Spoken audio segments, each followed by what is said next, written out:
laboratory research, which we'll be looking at in a moment, to fill that role, which is what I do. Okay, as you can see, I just restarted the campaign on Brutal. And I'll be going through which one of these upgrades to pick, because you can only pick one from each row. I would recommend getting the Ultra Capacitor if you're doing the campaign on casual or normal. Maybe hard. Really, there's no wrong choice here, but if you're doing the campaign on Brutal, then, or at least when I do it, I have a playstyle where I'm very heal intensive, and having that extra 5% hit points will allow your medics and later on your science vessel to have a little more room. It'll give you a little more time when microing a unit taking damage in the front to the back. It pretty much gives you a little more room for error, whereas the Ultra Capacitor kind of just cuts down the overall time of a battle, which if you're doing a campaign on casual and normal, you know, it's not as difficult as Brutal, so really you're just looking to get it over and done with to enjoy the story. So to sum it up, you can't really go wrong here, but if you're doing on hard or Brutal, Vanadium plating is where I would put my recommendation. Up here you have Orbital Dropship. The supply depot just falls from the sky. Your SV walks up and it's done. Or Microfiltering, which will get you, I believe, 5 Vespene gas per return as opposed to 4, so a 25% increase. Very thirsty today. This one, this is also a very tough choice. Basically, the first time I went through, and I've done the campaign 4 times, 3 times on Brutal, 1 time on Normal. Before I just got, okay, more efficient harvesting of gas, I'm going to go with that. The last time I got the Orbital Depot just for fun. And, wow, I really liked it, because up until then I went with the theory, oh, if you plan ahead, you're not going to supply block yourself, so there's no need to have an instant increase to food. But what I didn't realize until I used it is the amount of time it takes an SCV to go ahead and build the depots is completely removed to just traveling time. So basically, your choices here are, you can get a more efficient gas return here, or you can have more time mining minerals.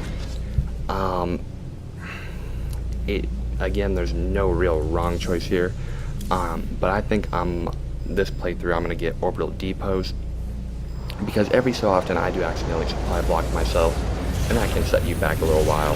This completely negates that issue. Microfiltering is also great, because towards the end of the game, on some missions, I'll mass up battle cruiser and science vessels, which are extremely gas intensive. So there certainly is something to say for this. It's not a bad choice.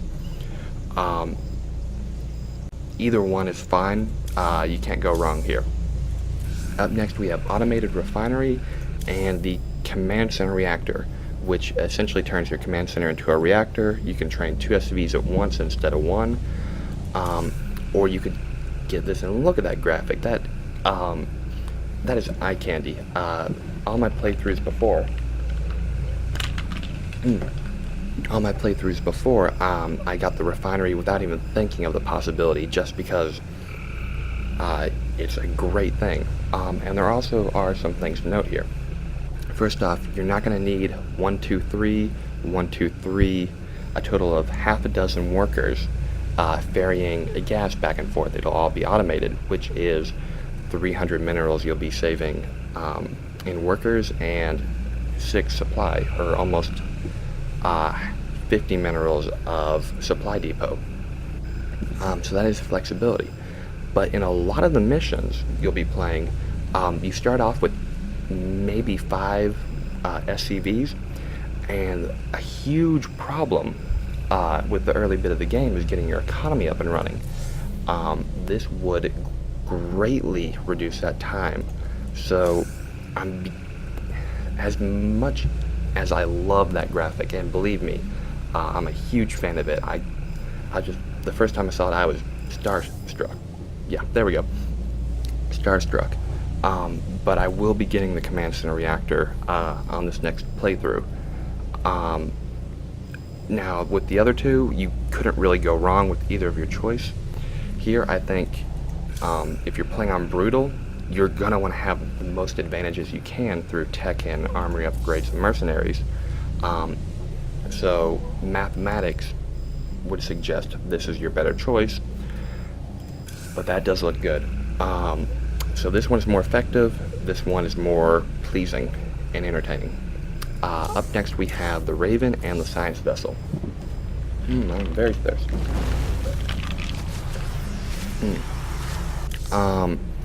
Every time I play through the campaign, I pick the Science Vessel, and I'm probably going to do it again for a reason in the Zerg tree that I'll talk to you about later. The Raven is a very effective unit. It's a detector. It has that great AoE seeker bomb. It can deploy auto turrets.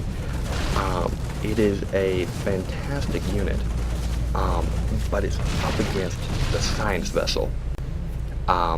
So you are, it's two great things, but one's a bit better than the other. Essentially, you could think of it as Jessica Simpson versus Keira Knightley. You're going to be happy either way, but you're going to be happy with one more than the other. Because, like I said, I'm a big fan of the Marine Medic combination. And, you know, that's basically a damage dealer with healing. So having a mechanical counterpart from the Medic that's not an SCV about to get killed trying to repair something is a great option to have.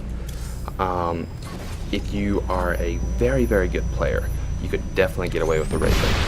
But if you want security, the Science Vessel is kind of where you want to go at, because in some of the missions you'll be massing battle cruisers, especially one, I believe, Maw of the Void. It's where you have those radio towers that do AoE damage until you destroy them. Massing battle cruiser and Science Vessels are really an effective way to get through the level, although it may not be the most effective. It's what I've done many times on Brutal, and I will do this time around. So you definitely have options, but I would recommend the Science Vessel. At the very top, Tech Reactor or Orbital Strike.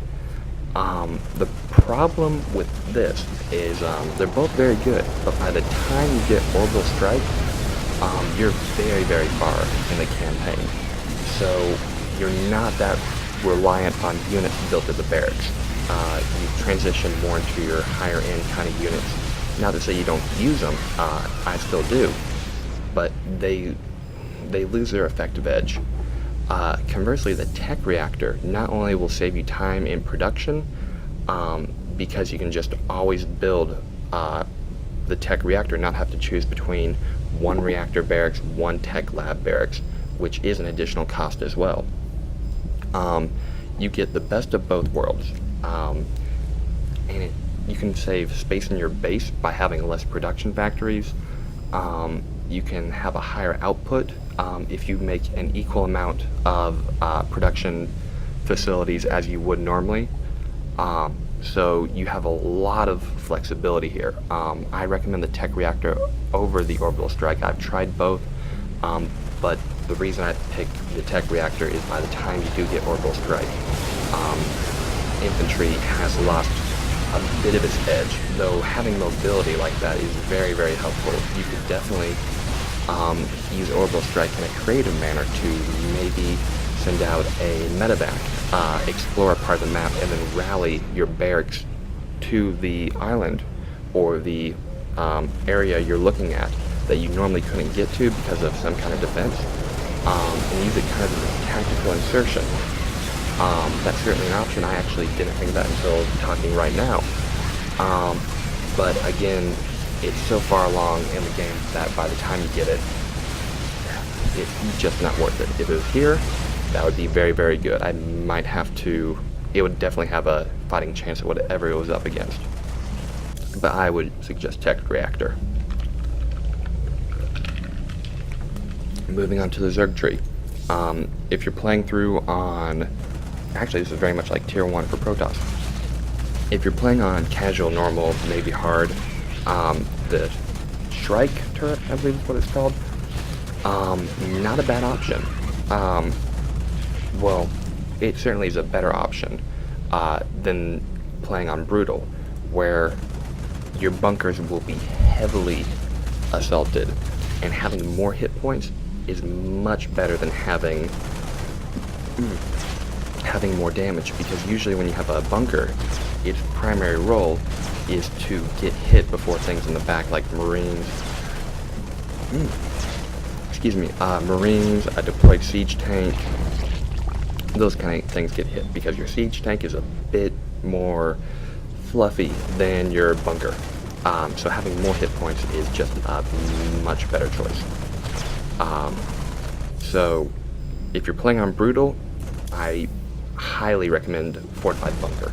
If you're playing on Hard, you do have a choice, but Bunker would be the way to go, in my opinion. If you're playing on Casual, Normal, the either option is yours, but you might get more use out of the Shrike turret just because you may not have the hindsight to be better defended when you get attacked, so that extra damage could help. Next you have the Perdition turret and the Planetary Fortress. The reason I don't pick Planetary Fortress, and on a couple missions it's great because you have a very vulnerable outpost that's just there for mining, and having a very substantial ground defense would be great. The problem is you cannot get the Orbital Command Center upgrade if you do get the Planetary Fortress, and the Orbital Command Center is far more flexible. It has a lot of utility in it, where the Planetary Fortress is essentially a bunker with an attitude problem. I picked the Perdition turret, and these are two not so great options. Perdition turrets, if you put them in front of bunkers, or even like in between bunkers, you're going to get the most out of them, although there might be some creative player out there who has a very, very smart idea on how to use them. Pretty much, I use them on missions where I'll be fighting the Zerg. When it's a Protoss mission, their effectiveness goes way down because they're a fire bat turret, basically. So they do a lot of area damage, not a lot of direct damage. That's pretty much it for there. Up next you have the Predator, which is one of my favorite units in the game. Creatively speaking, practically it's got a few errors. And you have the Hercules. I've got the Hercules once, and actually when I played through, I have to admit I never used it. Although I kind of wish I did. It might have made things easier. I got on my first playthrough. I got the Predator every other time because it is such a fun unit to use. It's vicious, it's mechanical, so you can use it in conjunction with Science Vessel and then air support, and it'll get healed. And the more you have, the more effective it becomes by a huge, huge leap. They're not very effective on Protoss missions, or missions you're fighting the Protoss, but when you're fighting the Zerg, a big pack of them can do wonders with a little bit of good micro. And when I say micro, I mean if that one's getting more damage than that one, and it's about to die, run it back, let that one take more damage, and then as soon as it's back and the Zerglings have lost interest in it, run it back into attack. Because a unit with 1 hit point is going to do the same damage as a unit with 50 hit points. So the Predator is definitely a fun unit. If you haven't used it before and you're doing this on it, you're doing your 2nd or 3rd campaign run, think about getting it. It's a very fun unit to use, and there's minimal use for Hercules aside from 2 missions that I can think of off the top of my head. And both times you can do them with drop ships without much problem. Next up you have the Cellular